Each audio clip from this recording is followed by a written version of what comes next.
So I thought this could be a brilliant idea or not, but I thought maybe it might be helpful if we looked at ourselves in profile. And to do that, to imagine that you've been cut right down the middle and you're standing sideways. And because of some magic, nothing is spilling out, but the body is still alive. It's still pulsing. And to look at how the body responds to challenge and how it reacts to trauma. Because what we say here is that a body that responds to challenge with total energy doesn't manufacture mental or emotional problems.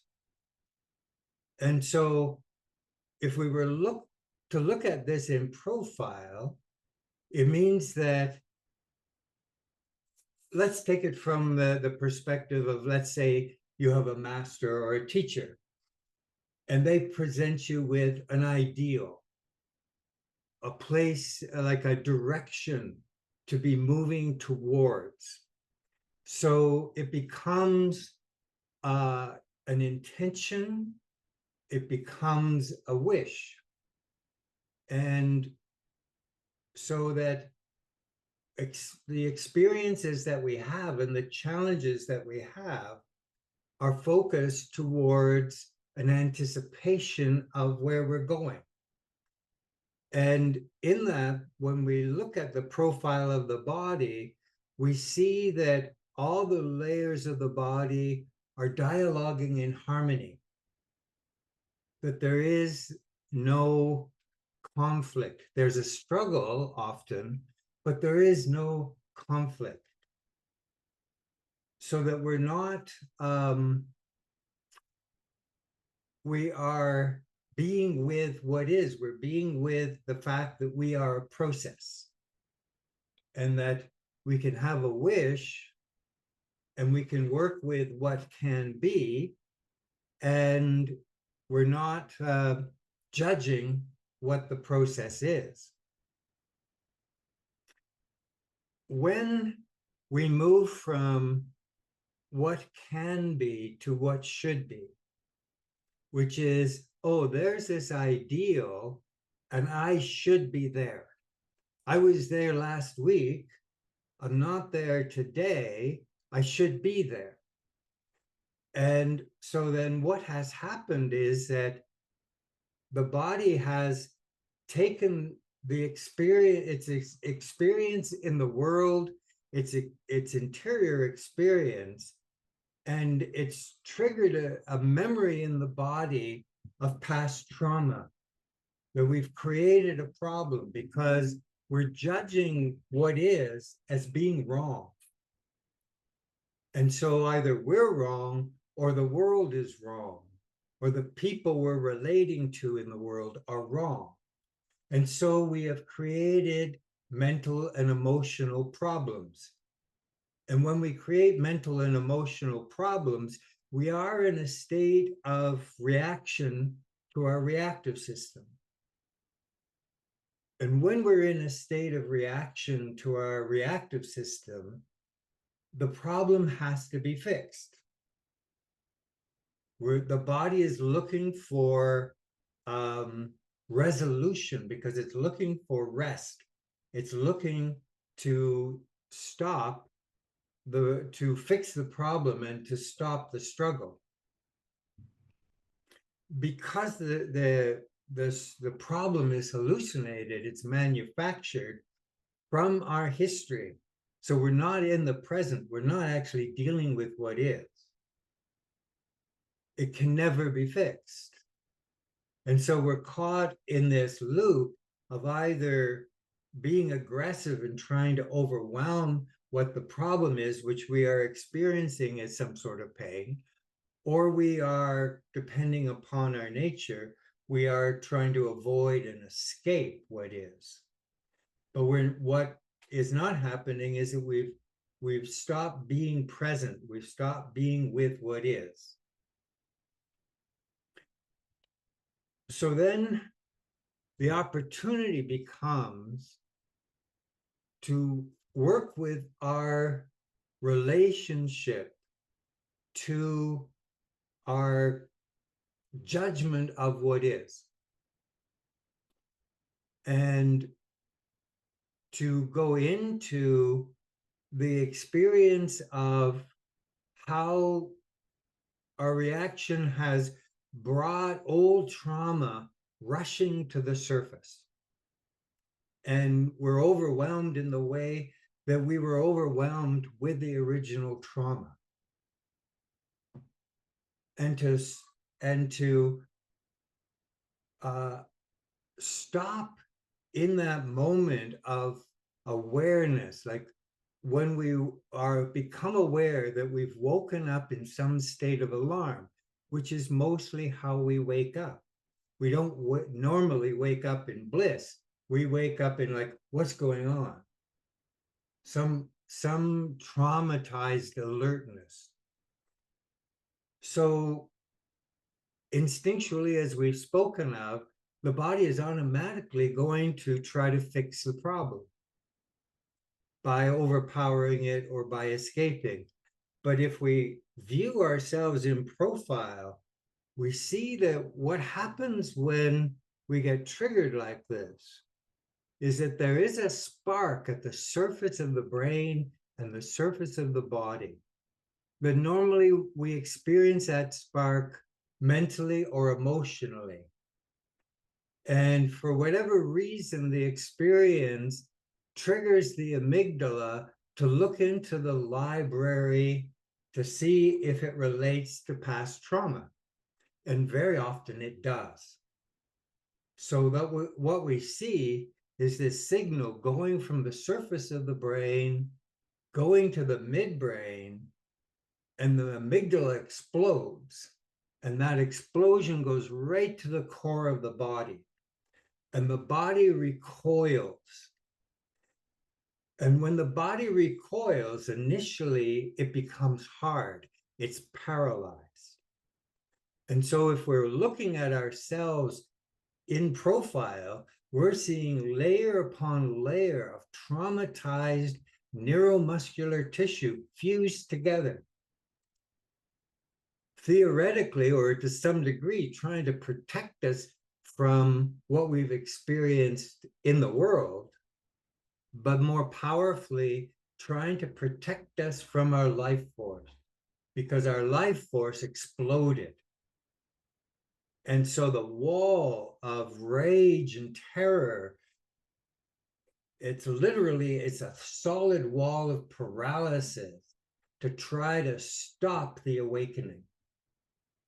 Because the memory is, it overwhelmed us. It was too much for us. And the fact is, if we just let the awakening come through, we would go back into the experience of trauma. So then the reactions that we are aware of are mostly mental and emotional, and they are reactions that are occurring, you could say, on the surface of the paralyzed body. They are reactions that are trying to literally protect us from our life force, because we see our life force as being a threat, as being a danger. And so that action of just indulging in fight or flight behavior keeps reinforcing the frozenness of the trauma. And what we're doing with the Prabhu method and with somatic work is we're working to, with respect, go towards the paralysis, to not be frightened away by our aggressions of either anger or fear. And in doing that, if we looked at ourselves in profile, that by disciplining the reactions of the ego or the self, we're talking about the reactive ego or the reactive self, that what we start to see is the softening of the layers that have been paralyzed. That it's like the juice gets in there and they start to come awake, they start to become mobile. And that means as we do this, we're spiraling down deeper and deeper into the experiential body. And these layers that are waking up out of paralysis, they are presenting more and more sensitive information to our consciousness. So they are affecting self-awareness. They're transforming self-awareness. And the self has to adjust, and that's what the disciplining is. It adjusts to keep receiving more and more of this sensitivity, and increasingly losing its fear of the pain of that experience. As we do this, again, as we're tenderizing the meat, if you will, because what you're going to see is that in the reaction, in the powerful recoil, it's the cellular body that reacts, and then it affects the thoughts and the emotions, not the other way around. So as we tenderize these layers that have been paralyzed, it starts to affect and reshape our thoughts and our feelings. And also what it does is it opens up channels for the self to become more and more affected by pure awareness, or let's say a more pure awareness that is not self-awareness, that comes from the deeper body biologically. And then what happens is that the dialogue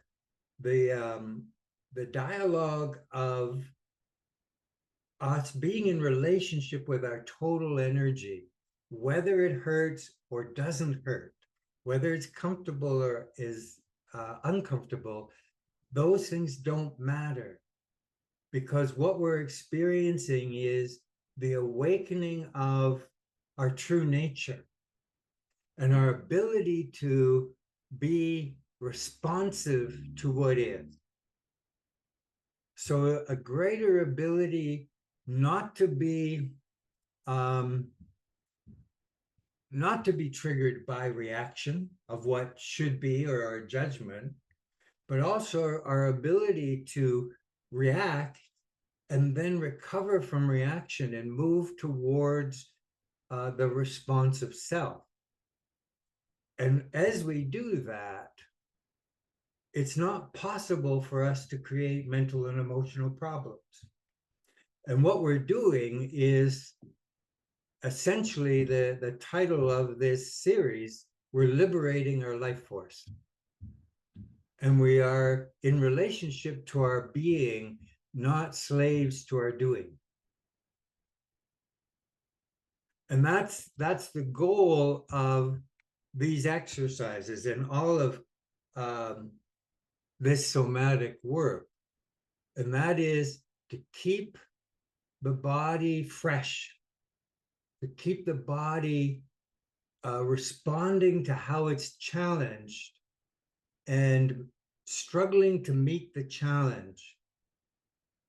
And it doesn't matter whether we fail, and often failure is the opportunity. It wakes us up to how we're at our limitations. And when we wake up to how we're at our limitations, then we've got a struggle that is going to allow us to grow stronger and to be more present. And this is purely from a biological perspective. It is the demand for human beings to wrestle with their evolution. Because each one of us individually is struggling with evolution. And we share this with all humanity, but for each one of us, it's a unique experience and a unique demand. And it's a learning process. It's not a correcting, it's not like fixing an illness or healing a pathology. It's the fact that we suffer from ignorance. And so it's an education about who we are and how our reactive system overwhelms us and how we can use that to grow stronger instead of to just give in to a downward spiral of reaction.